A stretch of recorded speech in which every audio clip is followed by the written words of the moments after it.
So before we jump in, introduce myself. My name is Matt Rodriguez. I'm with WSP, and we're the consulting firm that's working with the county on this project. I'll be facilitating tonight's open house, and really appreciate you taking the time out of your evening to join us and contribute to this project. And at this milestone specifically, as we work through next steps in the process. So we're here tonight for the Public Information Center for the Barker's Bush Comprehensive Trails Master Plan, and we're here today to present some interesting and great findings as the project has advanced since we last connected.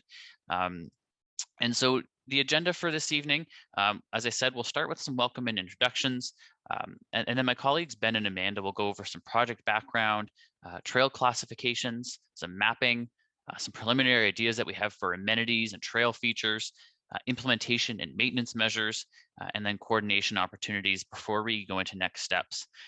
And so during today's session, this is a Zoom webinar, we'll have a Q&A session at the end of the presentation, so feel free to save your questions until that time. But you can also type your questions into the Q&A box, and I'll explain that a bit on the next slide as they go so you don't forget.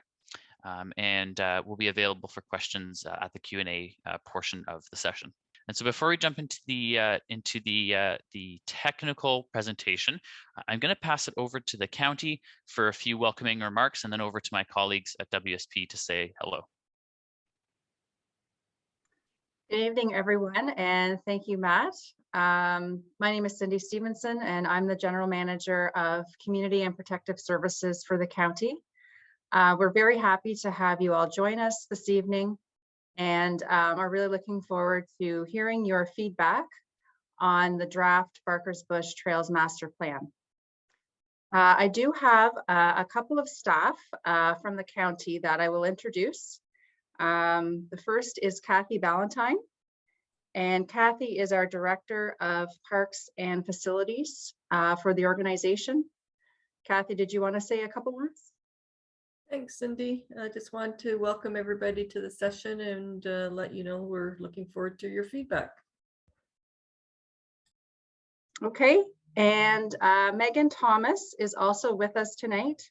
Megan is our landscape design architect, and I'll pass it over to you, Megan, just to say a couple of words. Hi, everyone. Just wanted to say I appreciate you all coming out, and I too am very welcoming of your feedback. Thanks, Megan. And last but not least, certainly, we do have Mayor David Bailey with us tonight. And I believe Mayor Bailey has a few remarks and introductory comments for this evening. Thank you, Cindy Stevenson. First of all, I'd like to welcome everyone on behalf of the County of Brant and my council. I'd like to welcome you all and thank you for taking the time to join us tonight. I do know by scrolling down right now that Councillor Bell is with us, Councillor McAlpine is with us, I believe Councillor LaFerriere is with us, and Councillor Howes is going to be here as soon as he gets himself freed up from whatever he's doing, but he is going to be here. This is a good news story tonight about things that we recovered as a county and how they're going to develop, and some of the suggestions that WSP have put together, taking all your concerns and all your considerations into effect. So it's a good news story tonight, and I can't wait to see the response from people, because I think you're going to be very pleased for what we were able to keep and enjoy for many years to come. So thank you for taking the time tonight. Sit back and listen, and I think you'll be very pleased. Thank you. Thanks so much, Mayor Bailey and the rest of the county staff for those remarks. So I think with that, I'll pass it over to probably Amanda first, and then maybe over to Ben to say hello and jump right into the presentation. Wonderful, thank you. We're really excited to be here this evening. So myself, Amanda Gephardt, I'm the project manager and a landscape architect, and we've got Ben Vanderveen with us today, who was a lead contributor throughout the master planning project. So what is this? What is this master plan? This master plan is a comprehensive strategy for the ongoing management and protection of Barker's Bush and its trail network. Really, we see this plan as even more so a landscape protection plan that happens to have a framework of trails worked around it. So, you know, really a special plan that we hope will make sure that this landscape is here for years to come. This isn't a document related to the feasibility or desirability of the Nith Peninsula housing development. So we do ask today that we focus on the plan that we're talking about and really focus your feedback and help us to finalize this master plan so we can again ensure that we have a really great framework to focus on the years forward. The vision for this plan is to refine the trail system within Barker's Bush to protect and enhance its natural and cultural features while responding to the changes that's going around within the peninsula. And next slide. In terms of the project to date, so we heard loud and clear from your feedback. If you'll remember, if you participated in the last session, we sort of offered up a lot of different ideas that that this plan could have within. And we heard from you that it needs to focus on to protect and preserve the natural environment, to restrict unauthorized motorized vehicles of use, and to keep Barker's Bush a relatively natural and untouched landscape. The other thing that was loud and clear was not to restrict or prohibit trail flows. If you remember, we talked about possibly doing some unidirectional trails as an option.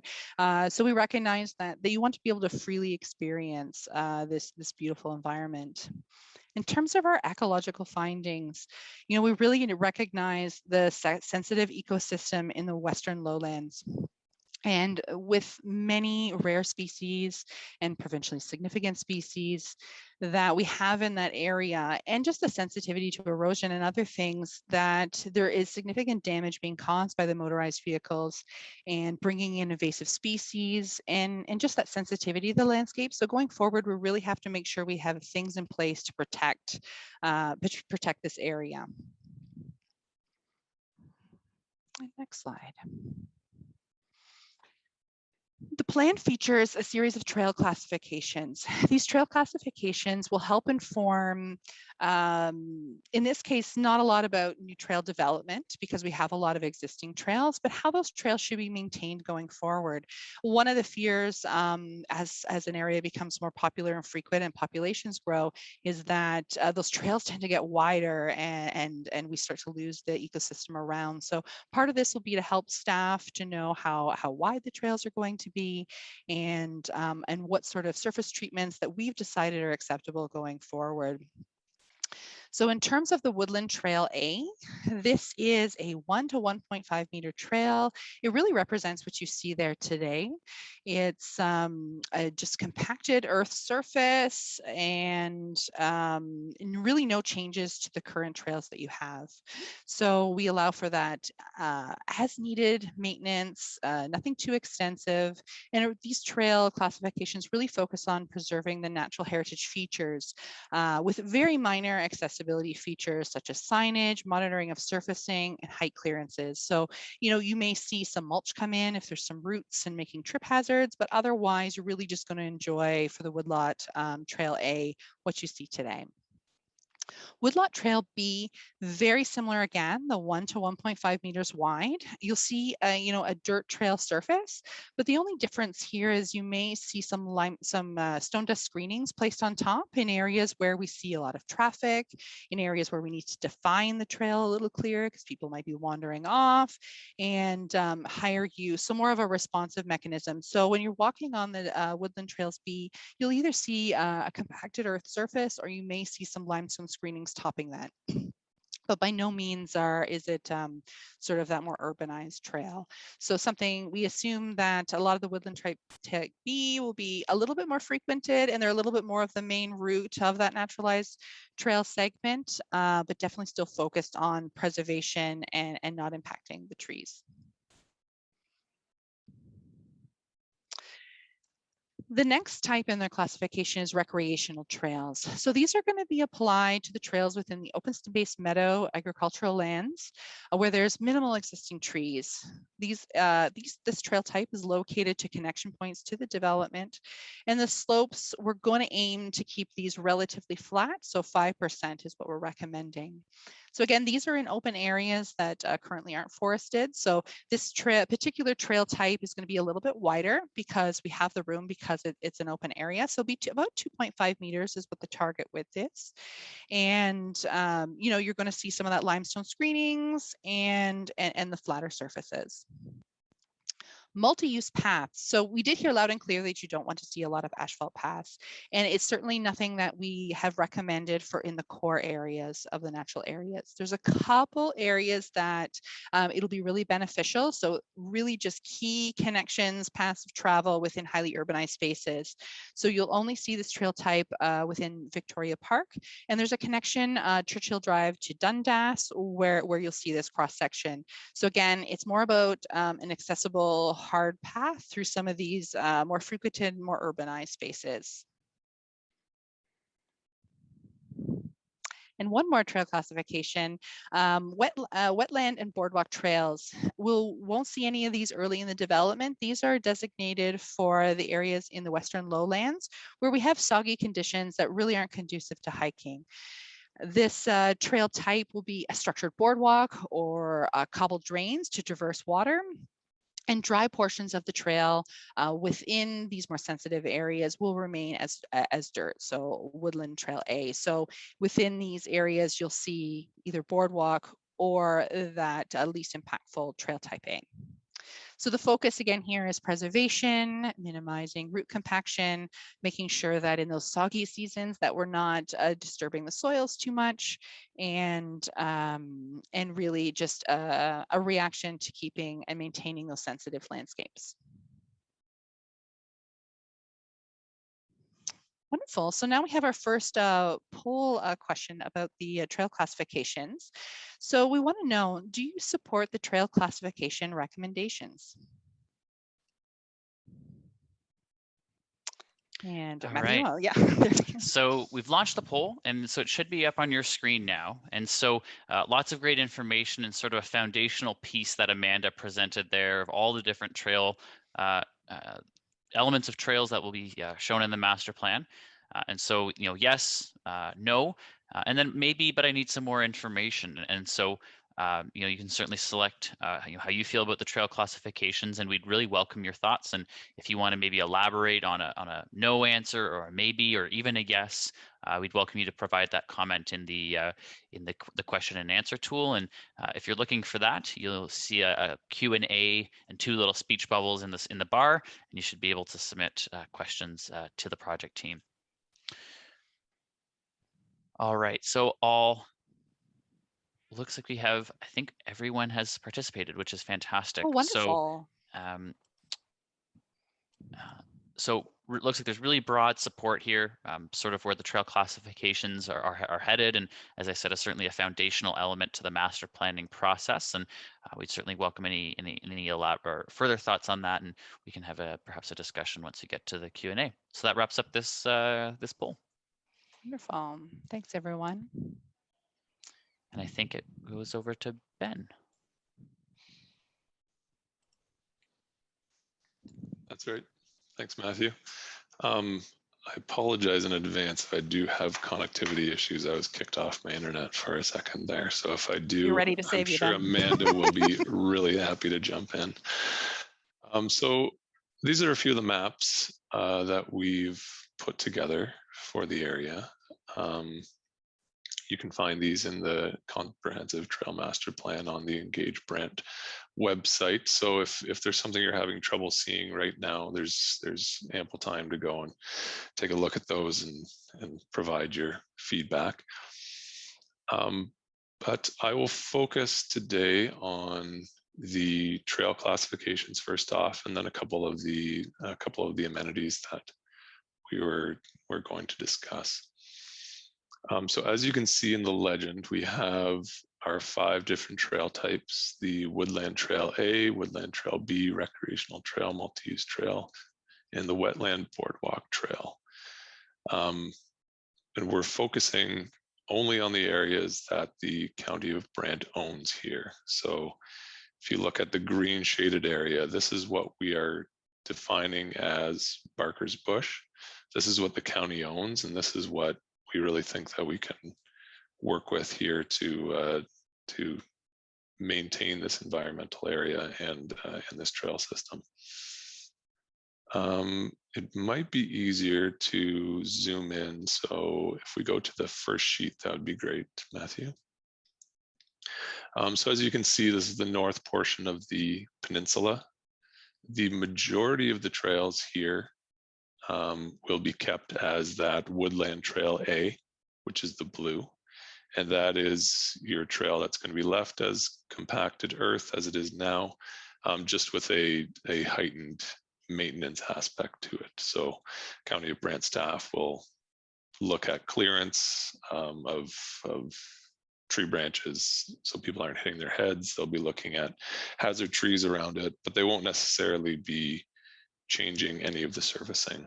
That Woodland Trail B, as Amanda was saying, that's that iterative process where if we see, or if the County of Brant staff see that the trail surface is starting to degrade from overuse or from environmental factors like flooding, things like that, then they can go in and apply some of the methods that we've suggested in order to shore up that surface, make it a little more stable so that it's safe for people to walk on. And then, as Amanda was mentioning, that recreational trail, there's a few areas where we're showing the recreational trail on this portion of the map, and that's that 2.5 meter wide limestone trail. It's at the connections to the development, so these short little stints between houses and the walkway blocks, and then around the swim pond, the stormwater management pond, sorry, and in the area that's currently agricultural. A couple things to note: we've also proposed naturalization planting, and this is something that County of Brant is working on with the developer to make sure that some of these areas that are fallow agricultural fields are planted up, so that we don't necessarily have invasive species moving in. We have opportunity to plant native trees that we can use or that will become part of Barker's Bush in the future. Let's see here. If you look on the bottom right of the screen, there's a number of trails that we're proposing to be closed, and that's that gray dashed line. Some of them obviously are within the developer's lands, so the County of Brant doesn't own those and can't necessarily keep trails in those areas. The other portions have been closed for safety purposes, so very steep areas, lack of lighting, that kind of thing. As well as if you look on the left of the screen at the western lowlands area, we've proposed that a few stretches of trails there be closed, and that's for environmental purposes. Because of the recommendations that we've gotten from our ecology team, that this is a sensitive natural area. This is a provincially significant woodland here that should be protected. And then you see the dashed brown line in the bottom left as well, and that's the alignment. It's currently a dirt path or ATV trail that people use, but that's an alignment that is being considered for that future wetland boardwalk trail, so that we can give people access to this really nice area, but at the same time protect it as well. And I won't go through all the minor notes there, but to summarize, there's also a few areas that we're planning on, a few portions of trail that we're recommending for closure to keep people away from very steep banks right along the Nith River, and we're proposing some edge protection, so cedar rail fencing in those areas, and we'll take a look at that later on in the slide presentation. So Matthew, if you could go on to the next slide, that would be great. This is the western portion of Barker's Bush. You can see the private lands that are GRCA owned. It's not part of our study area. They don't sanction use of those trails, so we're suggesting that those small portions be closed off. You can see as well that continuation of the wetland boardwalk trail in the dashed brown, and then a large portion of naturalized area, the diagonal green hatching there. And then there is the location where we're proposing an additional trailhead that is next to one of the development roads and leads into Barker's Bush, so that people can get some mapping of the area and a little bit of a starting point to their walk through the woods there. You'll also see with the red line that's underlined with orange. There's currently a walking or a dirt path roughly along that alignment, but with the development going in, that is going to be partially interrupted. So we're suggesting that that there's a Woodland Trail B eventually worked through there as well. And then you see the two areas where we're proposing asphalt trail, and that is at the bottom right of the screen at Churchill Drive and Dundas Street West. So we've limited that multi-use trail to within the park and in the one area where there's actually already a section of asphalt trail between Churchill Drive and Dundas Street West, but it needs to be realigned because of the road that's going in there. At the trail closure points, we're proposing physical barriers, but also a little bit of signage to let people know that these areas aren't county sanctioned county trails and they shouldn't be using them. And I think that covers that slide, Matthew, so you can go on to the next one. And at the end of the presentation during Q&A, we can absolutely go back to these maps and take a look at them. This is just a small portion to the southeast of the study area, sorry. So there's one area of Japanese knotweed, which is a very invasive, noxious weed that is starting to grow on one portion of Barker's Bush. And so we're recommending that for removal in the next number of years. As well, there's a maintenance vehicle access. So the trail is not going to be a trail in that location because maintenance vehicles are going to be using it for county purposes. And then you can see the one trailhead, and we're recommending a bit of an upgrade there. It's a little bit hard to see the trailhead from the street, so it might be beneficial to have a more official trailhead in this area that's more visible from the street.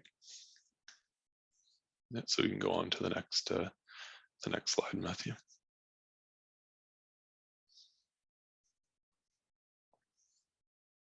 And this one might be a little bit difficult, I think.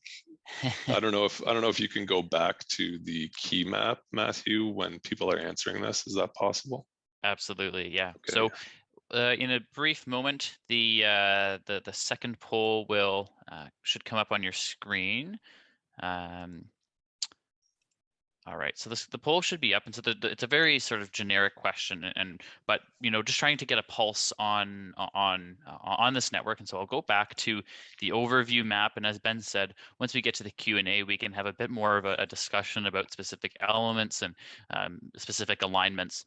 And so the question here is, do you support the recommended trail network? And the network is here up on the screen, and the options again are yes, no, and maybe, but you need some more information. And we'd love you to be able to elaborate if you're able to on your response in the question and answer tool.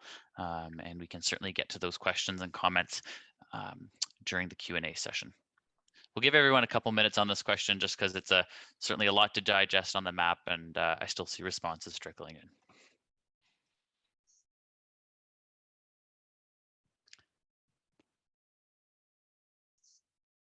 As Ben mentioned as well, if you are looking to view these maps in a higher resolution, they are available on the Engage Brant page, and we'll make that link available at the end of the session if you don't already have it. All right, we'll give everyone a minute here just to sort of reflect and look on the look at the map in front of us.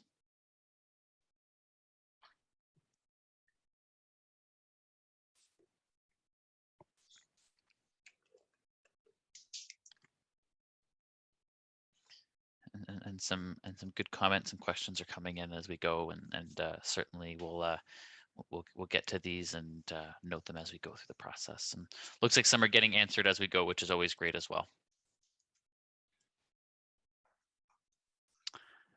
All right, it looks like we've perhaps slowed down in some of our responses. So, you know, there's a bit of a mixed bag here of, a majority perhaps supporting, but also a number of people who, may not support the network as shown and may support it, but perhaps need a little bit more information to help inform their decision. So hopefully we can work to provide some of that more information through the session. We'd welcome you to chime in during the Q&A. So I think that wraps up the poll, and I think, Ben, I'll pass it back to you. Sounds good. So moving on to some of the amenities and trail features that we're proposing. And the County of Brant actually has a really nice color palette and a lot of nice existing precedents for signage that they have along their trail network. And so these are some of the ones that we're showing here. So we've noted 3 trailheads on the map. This is orientation mapping and network information etiquette located at the main entrances. We've shown, like I was saying, 3 of those. They wouldn't necessarily be as large or as intricate as what you're seeing in the top left photo, or the top left rectangular photo anyway, with a roof structure, but they will have some of that same basic information. Now, just to the right of that, the etiquette signs, I think that's very important for this project, or for this area, sorry, because of all the feedback that we've gotten about usage types. And these should be located at project entrances, and they can be on the trailhead mapping. And it notes the permitted uses. And I think because of it's such a hot button issue with the unauthorized motorized vehicles, and here it's very important to show the boundary of where people are not allowed to use those vehicles because it's county lands. And then you go to the bottom left, recommendations for directional signage. And if you look through the trail master plan, you can kind of see a schematic of where directional signage is suggested. This is an existing sign that is elsewhere in the County of Brant. You wouldn't necessarily have as much information on the Barker's Bush signs. They might be on a more rustic signpost like the one that you see to the left, but that's kind of the color scheme that the County of Brant has, and the kind of information that you'd see on a directional sign. And then the interpretive signs for Flora and Fauna. So one of the main things that we want to show in Barker's Bush is all of the interesting natural features that are there. This includes some species at risk that we're seeing during the ecology field work and reporting, the bank swallows that are on some of the banks there on the Nith River, but as well just some of the other creatures that aren't given that status that you see more commonly, but that we want to feature and let people know that they're here and to look out for them. So we go to the next slide, Matthew. And then there's the warning and regulatory signs and accessibility signs. So something similar to what we actually did very recently for City of Kitchener and a couple of different locations where they want people to stay on a particular path and stay off of another one for environmental reasons. In this case, it was private property. So eventually people were not going to be allowed to use that portion of the trail. And then the accessibility signage. And this is something that's really important, even though most of the walkways through the woodland of Barker's Bush won't necessarily be usable for someone, say, in a wheelchair or with a walker. because of the slopes and because just the natural topography. But we can still show people what they're in for when they are at a trail entrance. They can see, hey, we're in for slopes of 15 to 20% for a particular distance. And they know then that if they're not an avid hiker, maybe they shouldn't be walking into this area. If you go to the next one.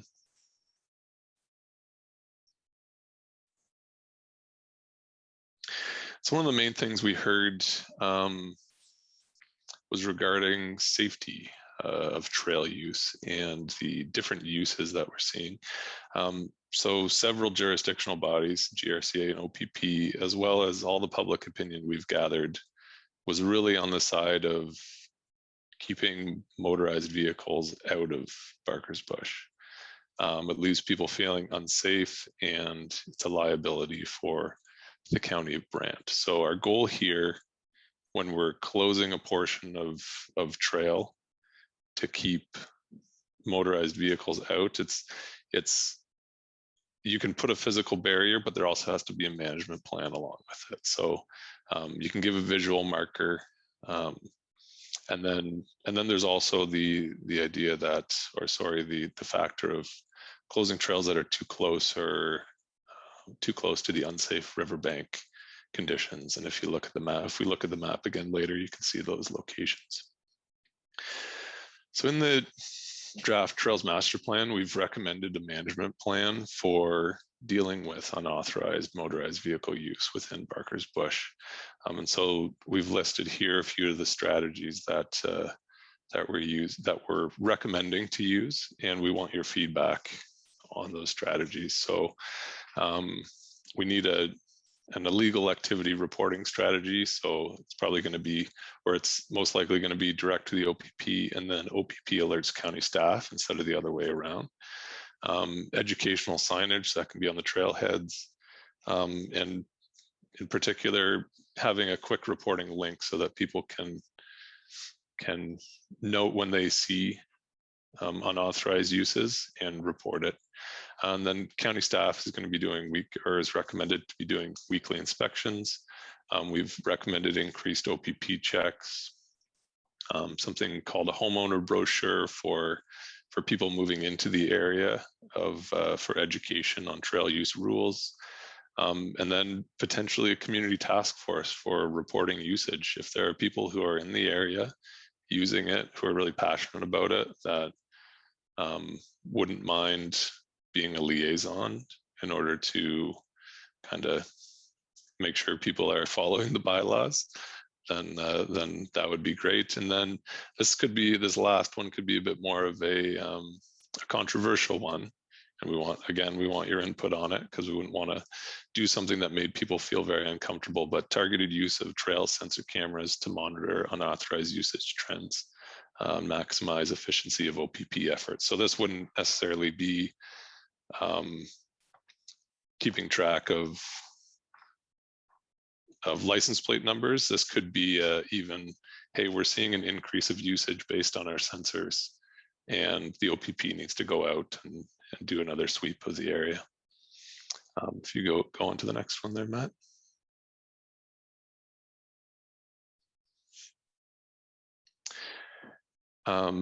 So continuing on, safety factors or safety related amenities as edge protection. So we've noted a few areas on the map that could use edge protection in order to keep people off of those really steep embankments, since some of the trails go very close to the steep embankments. And the reality is that there are going to be more people moving into the area, and it's a bit of a liability for the county to have unprotected cliffs, in areas they're basically cliffs that a person could potentially fall down. And then from the environmental side, the trail closures, the goal is to protect the sensitive natural features such as the riverbanks and wetlands. And there are some wetland trails that are recommended for at least temporary closure until boardwalks could be installed, and that's completely dependent on funding, because boardwalks are relatively expensive. Go to the next slide, please. And a couple more environmental features that we're suggesting is this naturalization of some of the agricultural zones and farm meadows, and that means planting native species that are similar to the ones that you see already in Barker's Bush. And what that does is it not only increases the tree canopy, but it stops aggressive invasive species from taking over those areas. So we put in what we want so that those plants that we don't want don't come in.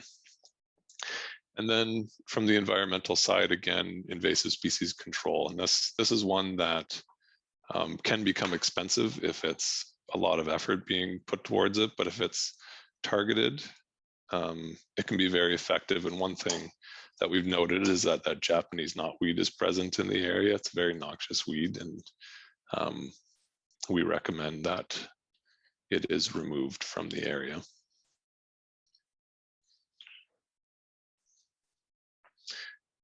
And then I believe this is the last slide for amenities and trail features. So a couple of end of trip facilities, and this is what those are these trailhead areas that we've noted on the maps. There's 3 of them. So what we call a trailhead staging area, having the trailhead signs, some seating, waste receptacles, and dog waste collection. We've kind of limited it to that. We don't think there's really a need for parking at these trailheads like you would see on some very busy larger trails. But some of these features that just give people a place to rest, the wayfinding signage so that people know where they are, and then waste collection so that the county can keep kind of control of where people are putting their waste so they're not dropping it in the middle of the woods. And then our mid-trip facilities, and these are really just it's a bit of a it's just a way of saying rest areas in this case. I mean, sometimes you'd see mid-trip facilities that are a little more elaborate, but I think in this case, what we've heard from the public is that they don't want much along the trail. So this could be benches, or it could just be seating like stones and logs that are put there purposefully. People know that they're seating just because of the way they're set up, but they don't necessarily intrude on the natural kind of look and feel of the area. We can go to the next one there. We've got a few questions here. All right, thanks so much, Ben, and apologies. I think it was noted to everyone that the previous results didn't show, and so I'll make sure to that the next results get shared back to the group.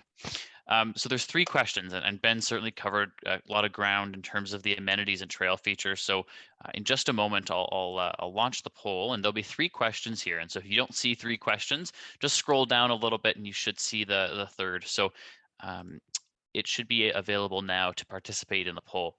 So there's 3 questions. So the first question, do you support the recommended trail closures in environmentally sensitive areas? And so the options here are also the same, yes, no, and maybe, but I need more information. The second question is, do you agree with the strategy to address unauthorized motorized vehicle use? And the last and the third and final question, do you support the recommended invasive species control efforts? And so there's certainly a lot of content here, and similar to the maps, this is also covered off in the draft master plan. And if you'd like to read a little bit more. So we'll give everyone a few moments here to continue to provide their input and thoughts on amenities and trail features. And again, if you'd like to elaborate on some of your responses or ask a question, you're certainly welcome to pose those into the question and answer box, which is available via the Q&A button and a little two little speech bubbles in the control bar of the Zoom window. All right, so you've had a good number of people respond, but there's a few questions here, so we'll give everyone a minute to get their answers in. All right, I think we've hit our magic number here, so end the poll and share the results. So these should be up on your screen now. So On the environmentally sensitive areas question, sort of broad support for some of the recommendations, but a few people might need a bit more information, and we'd be happy to maybe answer some of those questions you might have during the Q&A this evening. On the strategy to address unauthorized motor vehicle usage, again, a majority supporting the strategy, but a few people who may have some concerns with it or don't support it, and then an individual perhaps looking for a bit more information on that strategy. Similar to the first question, broad support on the invasive species recommendations to help control some of that, but a couple people still needing a bit more information. And similarly, we're certainly here and able to provide hopefully some of that information here with you this evening. So really appreciate you participating in this poll. And we do have, I think there's only one more poll left, but I'll pass it back over to Ben to walk through the next stretch of the presentation.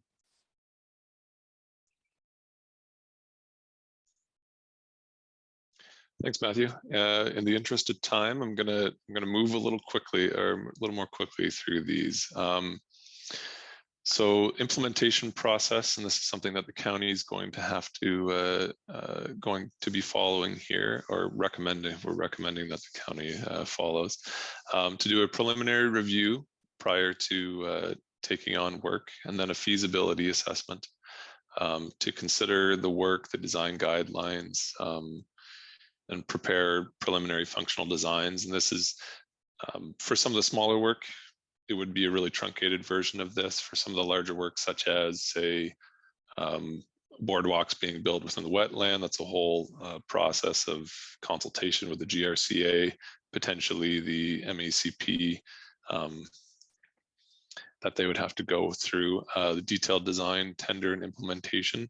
So this is proceeding with construction, and a lot of the work can be done by staff as resources allow. Some of it would need to be shopped out to contractors in order to do, because it's a little bit larger of something that they're taking on, and then monitor and evaluate. This is a very important portion of the plan, because we need to see how that construction, the work that's being done is holding up. If you can go on to the next one. So we've laid out in the draft master plan some of the items that we think are high, medium, and lower priority. And this is linked to the number of years that we're saying they should be completed within. So the higher priority items we're suggesting are completed within the first 5 years.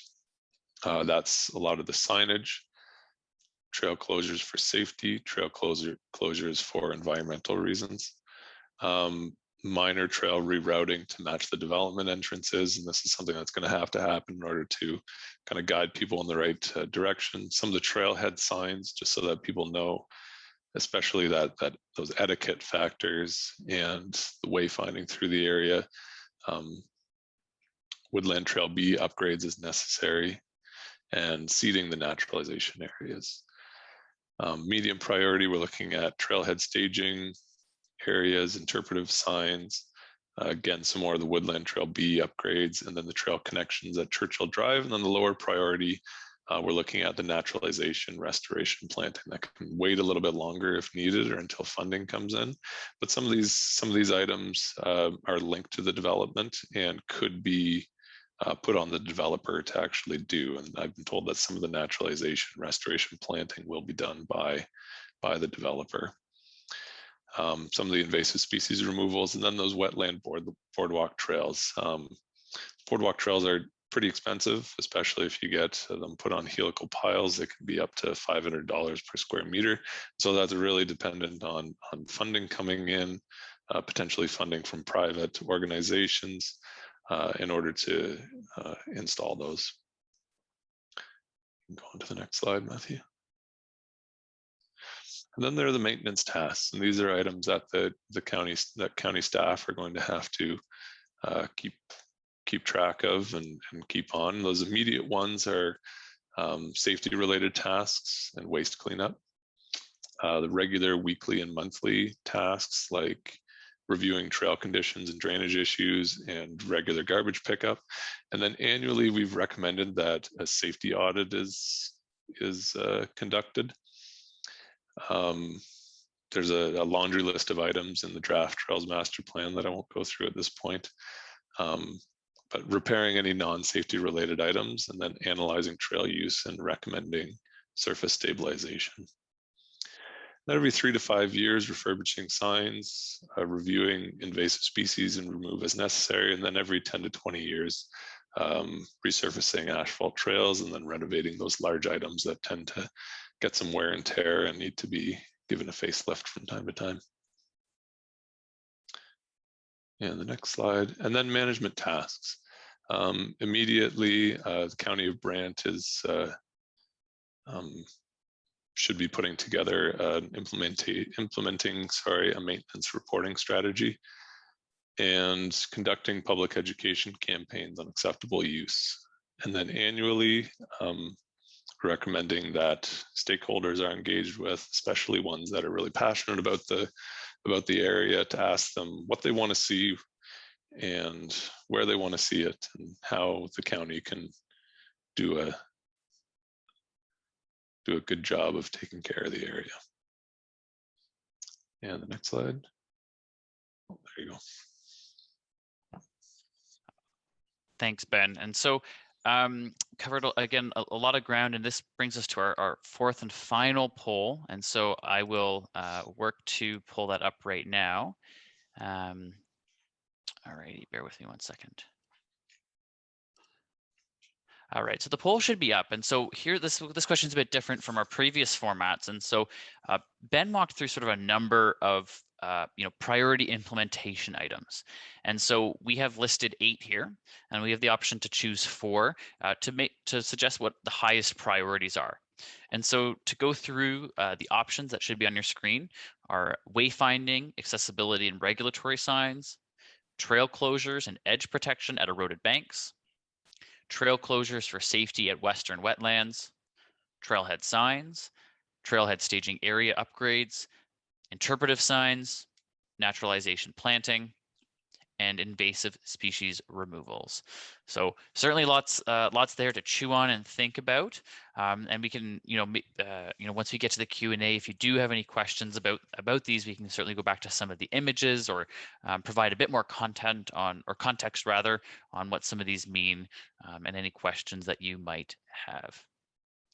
Again, if you have any thoughts or comments, you can pop those into the Q&A tool, and we'll work to get to those during the Q&A as best as we can.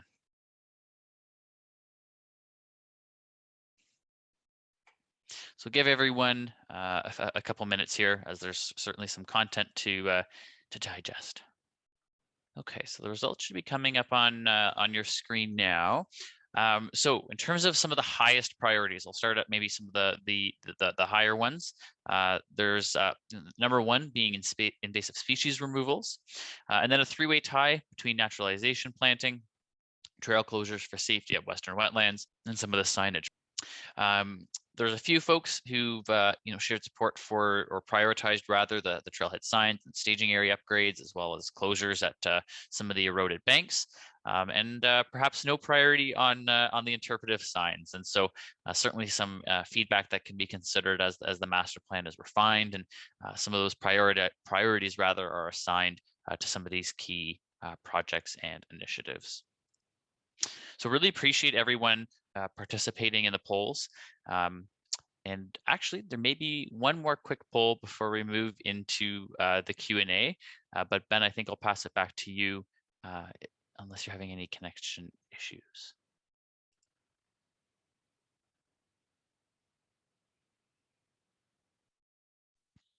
Okay, did we lose Ben? We might have lost Ben. We might have lost Ben. Oop. There we go. Okay, just a few remaining slides, so I will just work us through those without him. So coordination opportunities. So there's lots of different opportunities to leverage the assistance from for funding, for grant opportunities. So federal, provincial, and private foundations, trail and environmental protection enhancement related. So there's lots of different sources, not just trails, but also environmental enhancements that could be leveraged so that way this doesn't end up being a burden. So anywhere we can get free money, we love it. Then there's local interest groups. So groups showing interest in Barker's Bush should be partnered with for advice, volunteerism, and trails. The more that this can become, continue to be, I shouldn't say become, continue to be your trail, the better. And we really want these stewardship programs and groups to inform the continued development. You know, this plan today will provide a framework, but how it's implemented going forward 5, 10 years, 15 years from now is really in your hands, and those interest groups are really key for that. Then there's the Ontario Trail Council, so provincial resource for trail preservation and management. So, you know, always a key resource for information as we move forward, because things change and there's always new innovative ideas. Forest Ontario, so help municipalities and individuals manage and improve their forest resources. Again, trees. And then developers, you know, despite our feelings towards developers, that there is leverage for agreements to help build trails and environmental purposes. So we can leverage that development in order to enhance those really special spaces that we have. Okay, what's it got on that? Let's see. I think then we're into our last poll then, Matthew. Yeah, thanks so much, Amanda. I actually was just about to queue it up, and it looks unfortunately like it's gone missing from our poll queue. We can just continue to discuss this too. Yes. So if anybody has any comments, so yes. You know, think about you know, would you volunteer to help maintain the trails or plant trees? So it's something that you know, start to think about and think about any groups you're participating in, or if you have an individual interest, and then please reach out because the county can start kind of making a list, so that way when they're ready, they have an army at their side to continue forward. And then, you know, are there any other additional groups that would be interested in volunteering for various activities? So you really think about the groups you're involved with and as an individual, and, you know, there's always people who are interested. So we really want to make that connection between you, the public, and the county and the space, and make sure that that we don't you know, leave a group untapped, because you know, you are the best weapon that we can have in order to maintain the space and to ensure that it keeps those qualities that you love today, because really that's what this is all about.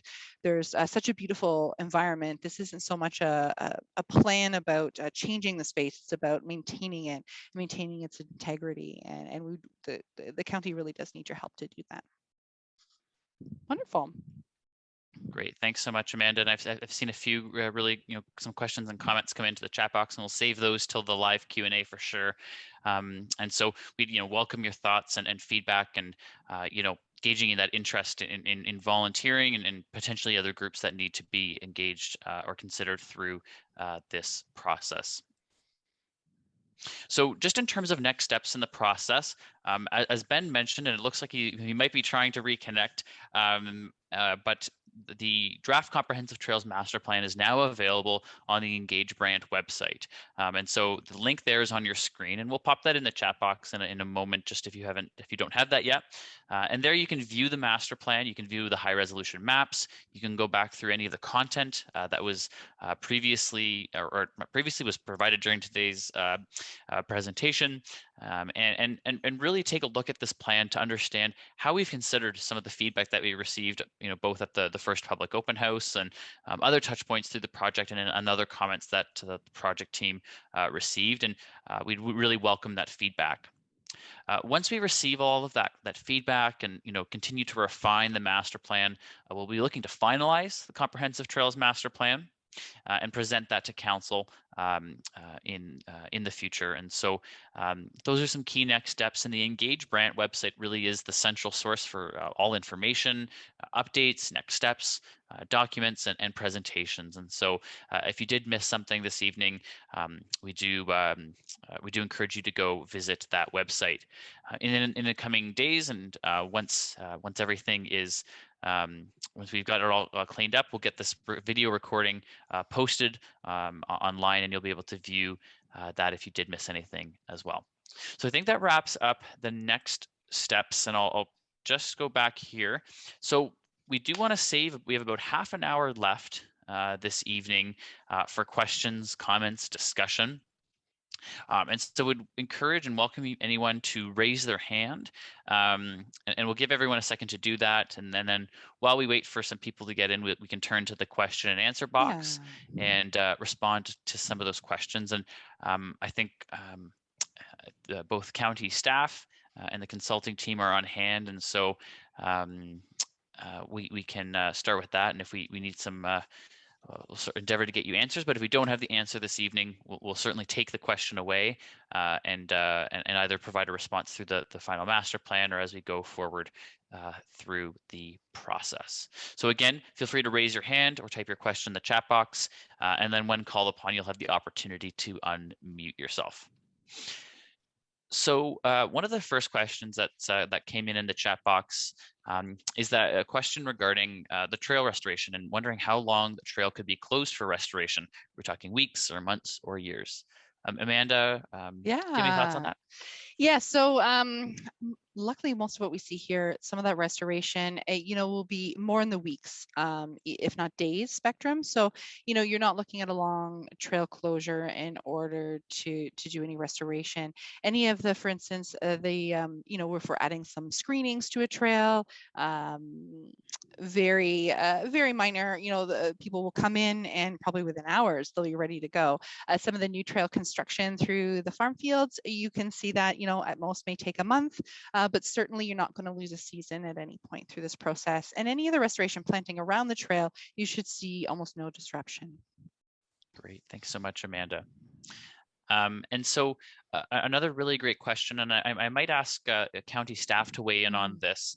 And so we were speaking about some of the opportunities and partnerships that have come out of this process. And the question is wondering, have we consulted with First Nations as part of this planning process to date? Kathy, are you able to weigh in on that at all? Sure, I can answer that question. Thanks, Matt. This plan has been a public process throughout. Now that we have a draft product, we can actually share the actual network and the plans with the Six Nations, which we do regularly consult with, but they have not seen this draft as of yet, but we will be circulating that as it just has been prepared in the last few weeks. Fantastic. Thanks so much, Kathy. Might keep you on for the next question. And so the question here is about how much will this plan cost? And I think perhaps not speaking to the plan itself, but maybe some of the implementation pieces. And Amanda or Ben might also be able to weigh in, but at a preliminary level, do we have an answer there? Yeah, I was just digging for a solid number here to jog my memory. Which I will continue to look for, and I might have to pop that back into the chat in a second. Oh, there you go, Ben. I can, sorry, I'm back online here. I can jump in there. So it really depends on the prioritization. I think for the first high priority items that we've actually listed as high priority in the draft Trails Master Plan, we have a number of around $115,000, and that's considering county staff doing a lot of that work, from some of the trail closures to some of the signage installation as well. So the next number I'm having trouble thinking of off the top of my head, but anyways, those numbers for high, medium, and low priority are in the comprehensive draft, and so you can look through there to take a look at the estimates that we've come up with. There we go. You found them, Amanda? I think I'm okay. Flipping in here. Speak to a couple other points Perfect. before you get that finalized, Amanda. Partly, some of this project is funded through our capital budget already for this plan and some of the initiatives that we have considered and will consider as the priorities. We also have been very fortunate to have a lot of support from the Brant Waterways Foundation, and they've earmarked some funding towards this project as well in the $50,000 range to start, and They've been a great partner with us. We have some other volunteer groups, such as the Brant Cycling Club, that have offered volunteer manpower to do some of this work. And we also have our local peddlers and paddlers group that also frequents this area with their hikes and do some cleanups. So we're really fortunate that not all of the dollars necessarily that are listed will be actually funded from a tax perspective, but certainly some of the work can be done on a volunteer basis, as well as partners with many organizations, as well as there's grant opportunities that do come along from time to time. So as much as the dollars might look like a lot up front, we already have some of the dollars sourced. And as Ben mentioned, we have quite a few staff that have taken specialized trail maintenance courses in preparation for taking on this large parcel of land, as well as other parcels that we own, to make sure that we are maintaining these in a proper fashion, and to design, the elements that go into them so that they're sustainable. We might show a big scary number, but if we don't put a cost to it, it's really hard to petition for funding resources outside. So certainly don't look at that number as your bill for this, but it is something that we need to have in place in order to go seek out grant money and other funding. And if a partner comes to the table that wants to donate money, it's great to have kind of those projects and phases costed out and ready to go. So the high priority has been mentioned, so $110,000. And then we've got some medium priority tasks at $186,000. And then low priority tasks, so things more further on and even into 2042 being around $283,000. So certainly some heavier cost items, but again, these aren't cost items necessarily to you, but things that we've costed out, so that way you can seek other resources as you move forward. Great, thanks so much, Amanda and Kathy, for weighing in on that. And perhaps building on the one of the first questions that we took from the Q&A was sort of speaking to what factors might weigh in on deciding how long a trail is closed. And so there's, concerns that if there's delay in some of the financing, that this could delay the reopening of the trail. So I don't know, Amanda. Yeah, I can just take that. Yeah, so certainly whenever there's going to be, a trail update or a trail project, those won't initiate until the budget and the funding's there. All of the trails we have today, are, and they're functioning as they are. It's just to make them a little bit more ideal. So it's our hope that, you won't see a huge delay, but yes, that we do have it spaced out. There is a budget. The idea is that the whole system is very usable out of the gate, that you won't see that you longingly look at a lovely trail system you can't use. The idea is that you'll always be able to use it, and there could be just some part season delays in some aspects. Thanks so much, Amanda. It looks like we've gotten through a number of the questions, and I know there was one that we maybe wanted to come back to that Amanda had responded to, but just a reminder to everyone, if you would like to speak live or ask a question to the project team, you're certainly welcome to raise your hand, and then we'll call on you to be able to unmute and share your thoughts. And so there was a question, Amanda, I don't know if you have it, like I have it open, but I don't know if you recall it off the top, I can go through a bunch of them if we want to, but you can go ahead first with that one. Yeah. So I think there was, the comment, or the comment was about, keeping wayfinding and educational signs to a minimum, to reduce some of the visual pollution and some of the perhaps clutter that is on the trail. And Amanda, I don't know if you have any thoughts or additional things you might want to share with the group? Yeah, so we have kind of recommended it be kept to a minimum with a really big focus on accessibility. It's something that we do want to inform users of what's ahead, and the other aspect is to stay on trail because we know that's going to be an issue going forward. So we're trying to make sure the signing's more subtle and recommending a less frequency. And as I noted in the comment, we can take another look through the plan and really make sure that the direction in terms of how often there's a sign and taking that step back and make sure it's not overdone is there, because I believe the person who posted the question just noted that that there was another area that perhaps got a bit oversigned. So there's certainly always a line to cross, and we'll help to clarify with some recommendations in terms of that frequency. So we'll take another look at the plan and make sure that's really clear. And yes, the intention is to keep this very natural and to feel like you're not being guided through, but still providing that helpful information to those who need those barriers removed with that help. I'll just maybe weigh in on that a little bit too further.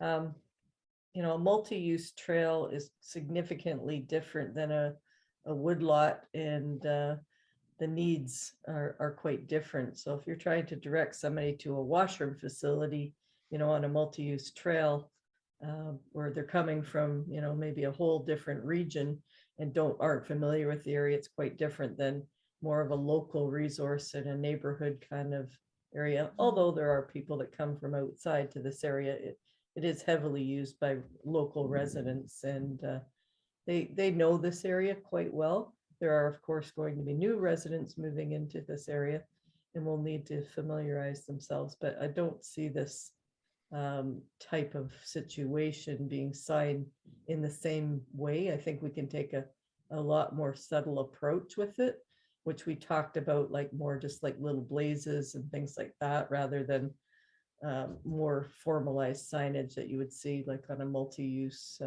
heavily used trail. Definitely. Now, there was another question. I don't know if Vicky's available to pop on. She was wondering about, sort of sanitizing the natural area, like additions of screenings and that wash away every season. So I didn't know if you were available, Vicky, to come on and explain that portion, and we can help better answer that question. Vicky may have left us. Actually. Oh, okay. So there was a question. So maybe as a team, let's revisit that later and make sure that we can provide a good answer to that.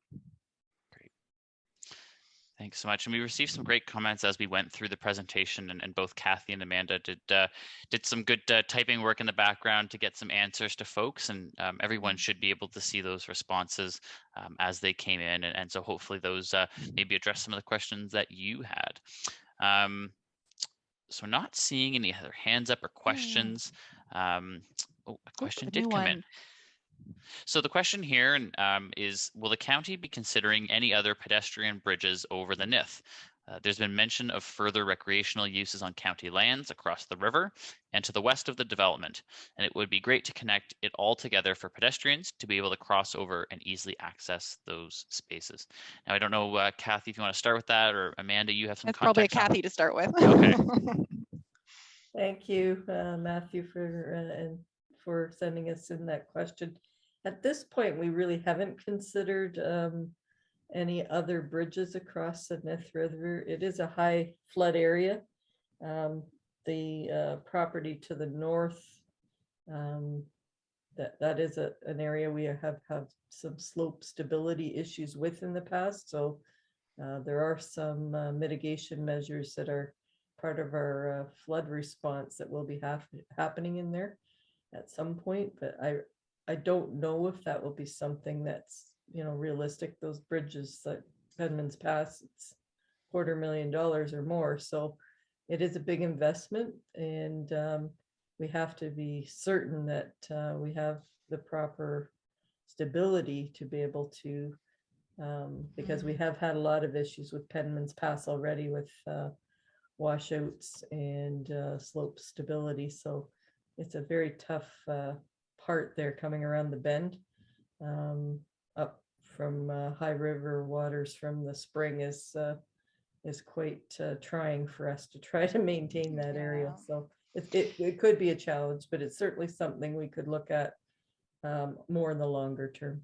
Definitely. And, as we look at user patterns, but, when you talk about cost, those bridges have been going up and up, and you'd be probably looking closer to $1 million versus $250,000 if you were to do one tomorrow. So it's, and part of that is we're making those bridges longer and longer so that we stay away from the sensitive banks, and which is, much better for the river and for bridge construction, but not so much for cost. But so it is becoming definitely a costly enterprise, but it can be a way if people are crossing in a certain area and eroding the banks further, a way to facilitate the better connection. So it's certainly something that the county can monitor as we move forward. Thank you both for that question, and to the anonymous person who submitted that to us this evening.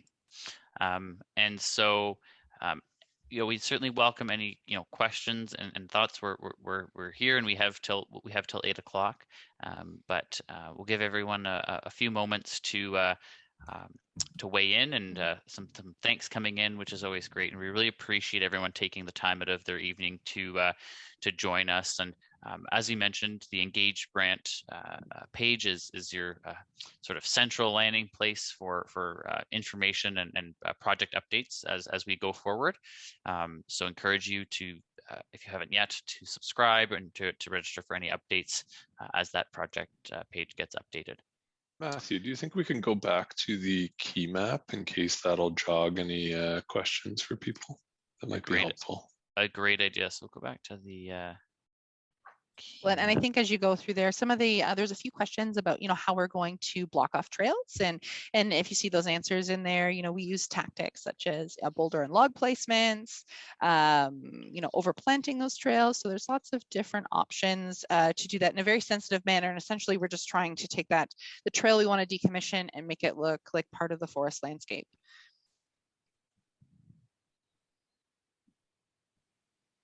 Great, thanks, Amanda.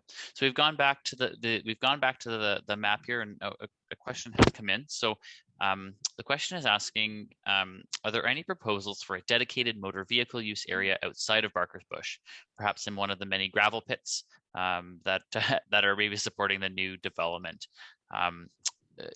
Kathy, any thoughts on that, or any future plans for maybe a dedicated motor vehicle use space for off-road vehicles? It's always something that we're looking for an appropriate space for. There are some private clubs that do offer that in our area. So that's always an option for people as well. But there are a lot of gravel pits that do need to be restored and rehabilitated in the area. So it's something that's on our radar. It's not a particular parcel we have in mind at this moment, but we know there are quite a few people that do enjoy that type of activity, and at the moment we'll just have to redirect them to private lands at this point, because there is no ability to offer that within the current bylaw that we do have as well. Great, some good context there on some of the other considerations at play. Amanda or Ben, is there any other context maybe you wanted to provide, or anything else that we can share with the group this evening?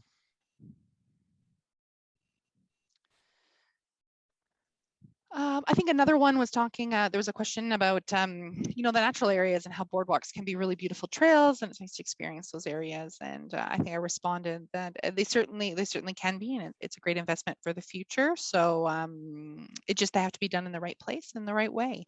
So certainly a different of a keystone project, a little more of an investment. And as you see in the map, there is one particular location, but who knows what the future holds in terms of partnerships and other opportunities to expand the trail system, throughout the area, and even through the the gravel pit, and those areas will develop eventually, and it would be great to connect this space with others. Wonderful, thanks so much. I just wanted to have one kind of final comment, I think, about just what's ahead, and I don't think you will see a lot of change immediately, other than some of the risk management activities that we will undertake.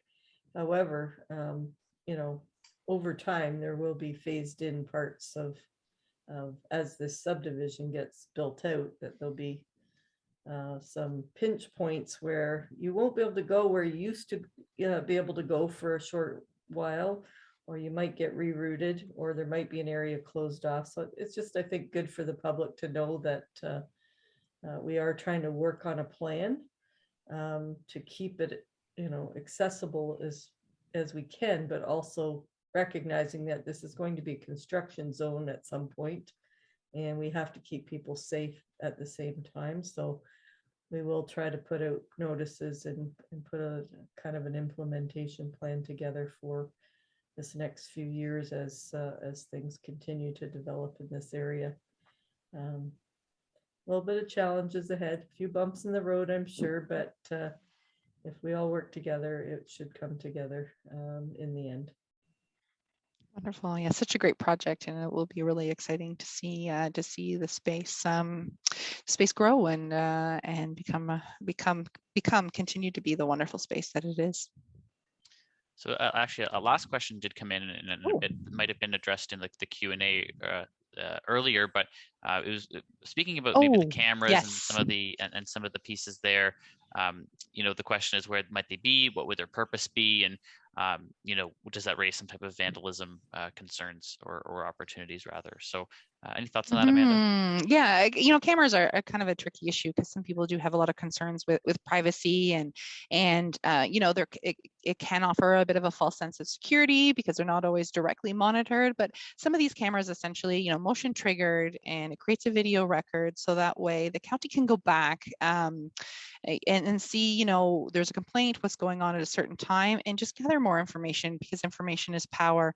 So we can see what's going on and then make better informed decisions in terms of how to mitigate those issues. So does it not raise vandalism opportunities? These cameras are placed very high up and very tough. Obviously, some vandals are very ambitious, but some of this equipment is fairly low cost, and and it is always a risk, but they can be a really good tool in terms of addressing some of those more problematic areas in terms of identifying who, what, when, why, and then deciding what can be done.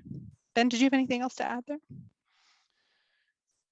Yeah, and I mean, adding on to what their purpose is, I guess you could come at it from a couple of different angles. I am personally of the mind that you wouldn't necessarily want to use them to collect information about, say, license plate numbers on ATVs. That might be going a little bit too far, but rather having it, like Amanda was saying, be that motion sensor trigger. You could locate them, you could rotate where they are as well. You say, hey, this is where people are crossing. This is the time of day that they're coming out. And maybe then having a more targeted management strategy from the county or from the OPP. Say, hey, they're always coming out on Wednesday evenings. Let's have somebody out there on Wednesday evening to kind of remind them that, hey, this isn't necessarily an authorized use of the area. So that's kind of our thought behind it. And obviously, yes, people get pretty sensitive about recording of everyday life, but you can think of it in a similar way of having a camera on City Hall, say, keeping vandalism down. So in downtown areas, they're often accepted. I don't know how well that'll be received in an area like this, but I think because it's such a vast open area that's hard for people to kind of access by foot, and you don't want the OPP driving through on ATVs in order to stop people from using ATVs in the area. So it could be that management strategy to show them, hey, this is where it's happening, this is when it's happening. So let's target that time and place. Yeah, I was just gonna I would say there's other things, yeah. Ben, that it really is a very specific situation where we would deploy that type of strategy to try and get some very specific information about a problem, and then probably won't need them again for a while, or at all, hopefully. It's I think people are pretty respectful for the most part, but we do have some issues with bush parties and things like that do come up, and unauthorized use of particular areas and destructive, behaviors, that type of thing. We want to curb that for the future and make sure that this space is a safe environment and people aren't leaving behind, refuse and things like that. So. Yeah, for Marlene, it doesn't have to be ATVs. We're using that as an example, but certainly the parties or whatever issue. The great thing about those cameras are they're portable. They can be moved around. It could be a littering issue in a certain area, or people making that their second house, or parties, or different things. So certainly, it's more to address any of those issues, and it could even be to monitor erosion and other things. So certainly a tool for to address multiple issues. And even wildlife, just to see, what patterns are changing, things like that. So it's not targeted necessarily for one particular reason. It could be multiple uses if we do deploy it at all. And if we do that, we always sign the area so people know at a trailhead that area is being monitored, and it's not a surprise that there could be something somewhere in that 100 acres monitoring. Yes, not the place to pee in the bush where the camera is. That's essentially what the sign will say. So no worries. Yeah, and like Kathy was saying, if you sign it at the entrance to a trail, then people who are driving, or say someone who's thinking about using the area for nefarious purposes would see that, and it can be a deterrent in itself, knowing that something like that is there. Wonderful. Well, thank you everyone for those responses, and for everyone who's provided comments and questions. Certainly things for the project team to take away and consider in finalizing the master plan. So not seeing any other comments come in, and unless Amanda or Kathy have any final remarks, I think we can wrap up this evening. And again, we really appreciate you taking the time out of your day to join us. An exciting milestone in the project, no doubt, and we look forward to wrapping it up and getting on with some of the implementation work. So I think with that, we can wrap up for the evening. Have a great rest of your night, everyone. Bye. Stay safe.